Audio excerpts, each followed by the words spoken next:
আলাইকুম সবাইকে। আশা করি সবাই ভালো আছেন। একটা কথা প্রচলিত আছে, কিন্তু তুমি ততক্ষণই প্রয়োজন যতক্ষণ তুমি প্রয়োজন।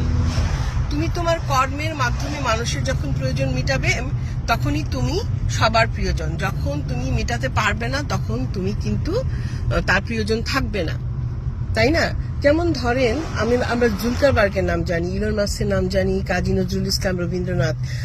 কজন মানুষ দাদার নাম বলতে পারবে না? কারণ দাদা অনেক আগেই চলে গেছেন, এবং সে সেই ধরনের কর্ম করে যায়নি যার জন্য আমরা আমাদের দাদার নামটা মনে রাখবো। আর দ্বিতীয় কথা হচ্ছে, তাকে আমরা দেখিও নি।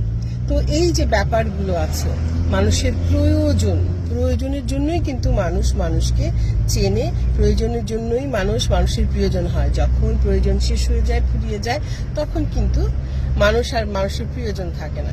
ভেবে দেখবেন, ভালো থাকবেন, আল্লাহ হাফেজ। আর কর্মী মানুষের পরিচয়, এটা মনে রাখবেন।